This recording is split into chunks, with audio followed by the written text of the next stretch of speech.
السلام عليكم.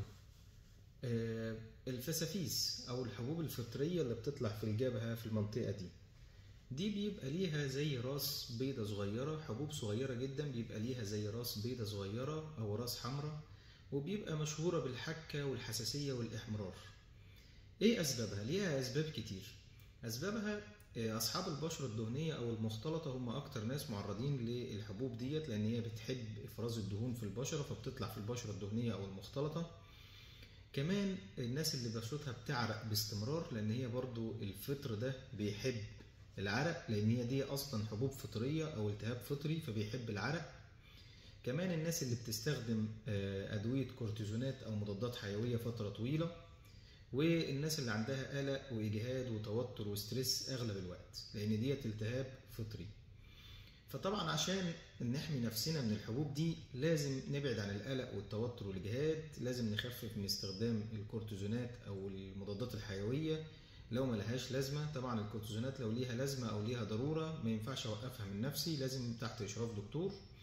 وأصحاب البشرة الدهنية والمختلطة ياريت يحافظوا باستمرار على تنظيف البشرة باستخدام غسول ومرطب.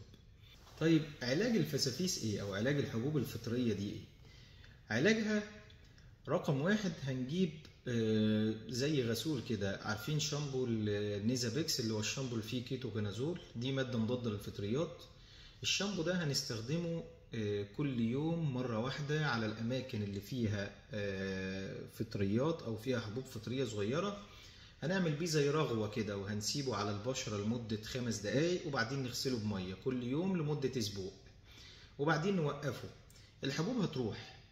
لو الحبوب ما راحتش هنضيف نوع تاني من أنواع الكريمات اللي أنا هقول عليها دي. يا إما هنجيب كريم الديرماتين أو كريم الدكترين أو كريم اللاميسيل أو التربين. يبقى يا اما التربين يا اما الديرماتين يا اما الدكترين، وهنستخدم الكريم ده على الاماكن اللي فيها بس الحبوب مرة الصبح ومرة بالليل لمدة اسبوع، وهنوقف خلاص.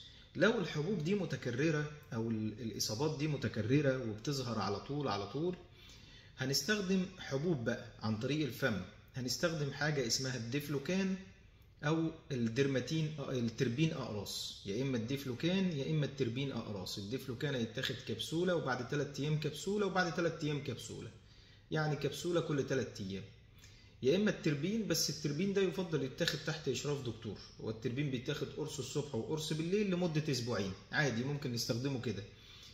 لو ما راحتش وفضلت يعني موجودة وبتكررت باستمرار يبقى لازم نشوف دكتور جلدية، لأن ساعتها هنحتاج علاج طويل شوية، ممكن نحتاج علاج من 2 ل3 شهور علشان ما ترجعش تاني.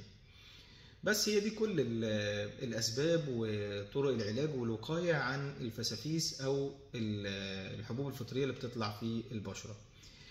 بس وبكده نكون وصلنا لنهاية الفيديو. يا ريت يا جماعة لو حد عنده أي سؤال يسيبه في الكومنتات إن شاء الله وهنرد عليه، ولو عجبكم الفيديو يا ريت تعملوا لايك واعملوا شير عشان غيركم يستفيد. السلام عليكم ورحمة الله وبركاته.